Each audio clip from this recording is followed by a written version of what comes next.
एषः ज्ञानम आवृत्य देहिनम। तो ये बता रही हैं धूमेन आव्रियते वह्नि यथा आदर्शो मलेन च यथा उल्वेन आवृतो गर्भः तथा तेन इदम आवृतम। कह रहे हैं ये जो कामना है ये हमारे असली स्वरूप को वैसे ढक के रखती है, आवृत करके रखती है, जैसे धूमेन आवृयते वह्नि, जैसे धूम के द्वारा अग्नि आवृत रहती है। बहुत जोर से धुआं धुआं हो रहा है तो उसके पीछे अग्नि छिपी हुई है, इस धूम ने उस अग्नि को आवृत करके रखा है, ढका हुआ रखा है।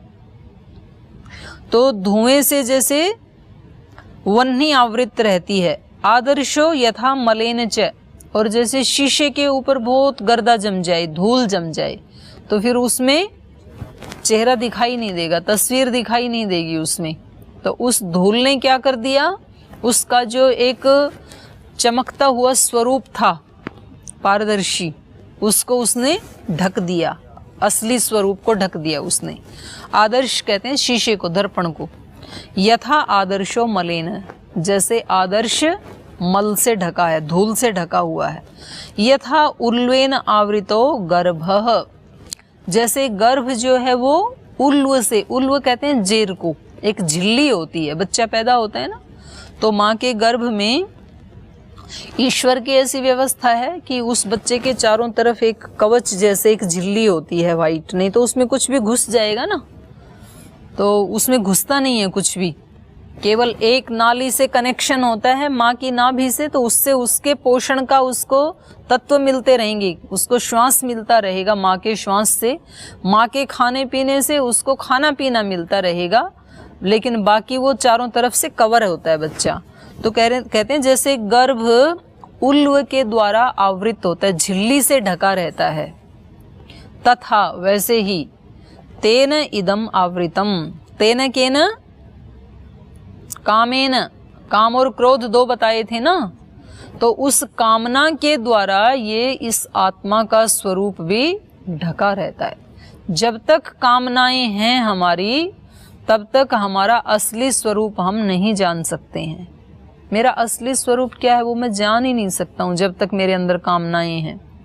कामनाएं हैं तब तक, तो जब तक मेरे को खाने की कामना है तब तक तो मैं भूखा, मेरा स्वरूप कैसा, भूखा। जब तक मेरे अंदर लोभ की कामना है तब तक मेरा स्वरूप कैसा, लोभी। तो ये जैसे जैसे मेरी कामना होगी वैसा वैसा ही मेरा स्वरूप होता है। तो ये मेरा असली स्वरूप तो इन कामनाओं ने ढक रखा है। तो शीशे के ऊपर से क्या करना है, धूल को साफ करना है। जब बच्चा पैदा हो गया तो उसके ऊपर से झिल्ली को साफ करना है, और जब अग्नि प्रज्वलित कर दी तो धूम अपने आप ही हट जाता है।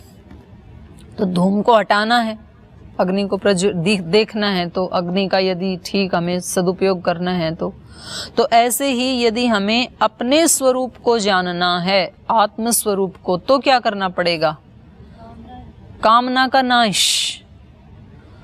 तो जितना हो सके अपने को हम निष्काम बनाने की कोशिश करें। निष्काम का मतलब केवल मात्र इतना नहीं है कि जी हम तो सुबह से शाम तक पतंजलि में सेवा करते हैं और तनख्वाह लेते नहीं हैं, हम सैलरी लेते नहीं हैं, तो हम कैसी सेवा करते हैं, निष्काम। इतना अर्थ नहीं है।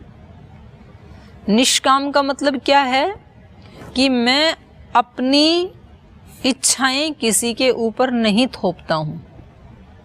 जैसी मेरी मान्यता है वैसा ही दूसरा व्यक्ति करे, ऐसा नहीं करता हूँ। मैं भी स्वतंत्रता से सेवा करता हूँ और दूसरे को भी स्वतंत्रता से सेवा करने का अवसर प्रदान करता हूँ। ये निष्कामता है। और वो झट से एक दिन में नहीं होगा कि अभी गीता पढ़ के गए और अगले घंटे में निष्काम हो गई, क्योंकि ये तो अभी तो पढ़ा हमने, लेकिन मेरे जो अभ्यास बने हुए हैं वो कितने वर्षों के हैं, 200 करोड़ वर्षों के हैं वो तो। अब 200 करोड़ वर्षों के संस्कार 2 घंटे में तोड़ना ऐसे थोड़ी होता है। तो उसमें थोड़ा टाइम तो देना पड़ेगा, लेकिन थोड़ा टाइम देना पड़ेगा इसका मतलब लापरवाही भी नहीं है। कि भाई बीच बीच में हो भी जाए तो, नहीं तो फिर वो तो ऐसे ही चलेगा जैसे अब तक चलता आया है। तो जो योगी होता है वो अपने प्रति बहुत स्ट्रिक्ट होता है,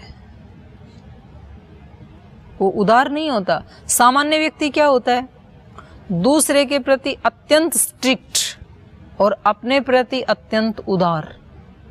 उसको लगता है कोई बात नहीं, अब हो गया तो हो गया, ऐसे सोचते हैं। और दूसरे के प्रति बोले हो कैसे गया, इसको तो जब तक दंड नहीं दे लूँ तब तक मैं नहीं मान सकता हूँ। और योगी का उल्टा होता है। तो आपने योग दर्शन में पढ़ा ना, अक्षी पात्र कल्पो ही योगी नः क्लिश्नाति। योगी कैसा होता है, आंख के स्वभाव जैसा होता है। आंख का स्वभाव कैसा है, आंख में छोटी सी भी चीज गिर जाती है ना तो उसको सहन नहीं होती है। जैसे वहां मकड़ी का जो जाले का धागा है उसका उदाहरण दिया है, उड़ना तंतु। अब शरीर के जैसे हाथ हैं, कंधे हैं, उस पे इतने बड़े बड़े वस्त्र पड़े हुए हैं तो उसको कोई कष्ट नहीं है कंधे को। और सर्दी आती है तो उससे भी मोटा शाल, दुशाला, स्वेटर, कोट सब डालते हैं, उनको कोई दिक्कत नहीं है, इतने मोटे वस्त्र भी।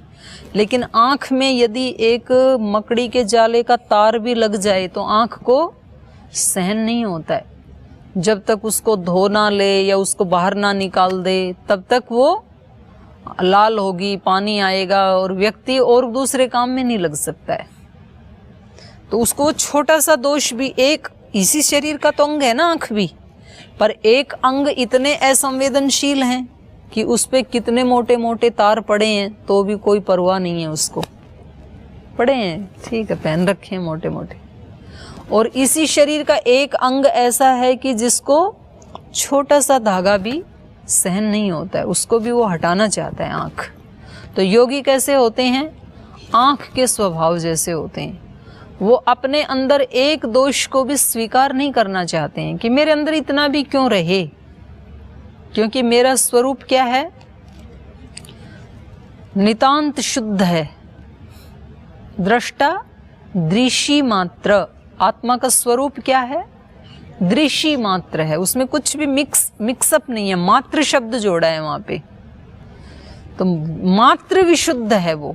तो इसलिए योगी को अपना दोष तो थोड़ा सा भी सहन नहीं होता, वो हटाना चाहता है उसको भी, और दूसरे पे वो ध्यान नहीं देता है, उसका वो देखेगा। मुझे तो अपने वाले की गारंटी है ना। तो इसलिए हिंदी में भी किसी कवि ने वो एक श्लोक बोला ना, पर दुख रज कर जानी, ऐसी कुछ है ना, मित्र का दुख रज मेरु समाना, ऐसे है कुछ। निज दुख रजसम, निज दुख गिरी सम रज करी जाना। अपना दुख जो गिरी सम है, गिरी मतलब पहाड़, पहाड़ जैसा है अपना दुख, उसको भी रज करी जाना, कण जैसे देखता है। मित्र का दुख रजु मेरु समाना। मित्र का दुख यदि रज के कण के बराबर भी है तो उसको वो पहाड़ जैसे समझता है, मतलब मुझे उसको हटाना है। सच्चे मित्र के लक्षण बताए हैं वहां पे कि अच्छा सच्चा मित्र कैसा होता है, अपने पास यदि बड़ा सा दुख है तो भी कहेगा कोई बात नहीं, चला जाएगा, उसको वो हल्के में लेता है। और दूसरे के दुख को, छोटा सा भी दुख है तो उसको हटाने के लिए पूरा प्रयास करता है। ऐसा ही योगी का स्वभाव होता है।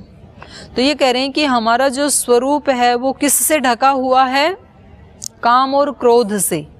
तो हमें सुबह से शाम तक प्रयास किसका करना है, ज़्यादा से ज़्यादा कामना से मुक्त होने का, अपनी अपेक्षाएं कम करते जाना।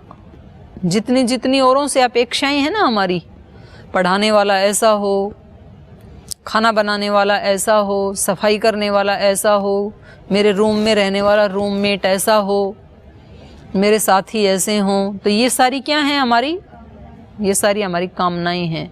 तो उनको थोड़ा थोड़ा कम करते जाना और उनसे लापरवाह नहीं होना, ये दूसरी बात। नहीं तो व्यक्ति बोले को कम करना तो बोले अपने भले जो होता है होता रहे, अपने को तो देखना नहीं है। तो ये भी फिर अपने कर्तव्य से विमुख होना है, क्योंकि आपकी ही ड्यूटी थी उसको ठीक करना, आपने ठीक किया नहीं तो आप तो अपने कर्तव्य से, अपने धर्म से ही नीचे गिर गई, तो फिर आपका तो चांस ही नहीं है उठने का। तो इसीलिए तो कठिन है पुरुषार्थ, इसीलिए तो करना पड़ता है। तो नहीं तो ऐसे रिदम में तो चल ही रही है चीज बिना सोचे समझे। तो वहां रुक करके उसको ठीक करना ये पुरुषार्थ है। और एक बार आदत पड़ जाती है तो फिर कठिन भी मालूम नहीं पड़ता है। एक बार तोड़ना पड़ता है ना अभ्यास। एक बार आपने अभ्यास तोड़ा 4 बजे उठने का, घर में रहते थे तो 7 बजे उठते थे, अब यहाँ जब आए तो 4 बजे उठना पड़ा, तो आपको महीना 20 दिन अभ्यास तोड़ने में दिक्कत आती है। फिर उसके बाद तो रूटीन बन जाती है, फिर तो स्वभाव बन जाता है। फिर तो व्यक्ति को बिना घंटी बजाए उसी समय आँख खुलने लगती हैं। 1 साल 6 महीने के बाद ना फिर वो चीज़ें स्वभाव में आ जाती हैं। शुरू में आते हैं तो यहाँ का खाना अच्छा नहीं लगता है, मिर्च मसाले नहीं है, और फिर थोड़े दिन के बाद वही स्वभाव में आ जाता है। फिर कभी मिर्च खानी पड़े तो दिक्कत होती है, व्यक्ति को खाया नहीं जाता है। तो ये बड़ी अच्छी बात है मन की कि ये जल्दी स्वभाव को चेंज कर लेता है। बस एक बार इसको ठीक ट्रैक पे चढ़ाने की आवश्यकता है, उसके बाद तो फिर ये ठीक ही चलता है। तो ये इन्होंने बताया कि हमारे को उस आवरण का, कामना और क्रोध के आवरण का नाश करना है। आवृतम ज्ञानम एतेन ज्ञानिनो नित्य वैरिणा। ये कह रहे हैं एतेन, ये काम और क्रोध के द्वारा, और उसमें भी मूल क्या है? काम। तो इस काम के द्वारा ज्ञानिनः, जो ज्ञानी न नित्यम वैरिणा, जो ज्ञानी का नित्य वैरी है ये कामनाएं। तो ये हमारे शत्रु हैं कामनाएं, इस रूप में हम इसको जाने। ज्ञानी ने नित्यम वैरिणा ज्ञानम एतेन आवृतम। तो इसका जो असली ज्ञान है आत्मा का, उस ज्ञान को इस नित्य वैरी कामना ने ढक रखा है। का अंत कैसे कर सकते हैं? कामनाओं की पूर्ति करना बंद कर दें, तो फिर थोड़े दिन तो तड़फड़ाएगा मन, उसके बाद ठीक हो जाएगा। तो आज यही पाठ को विराम देते हैं, कल इसको पूरा करेंगे।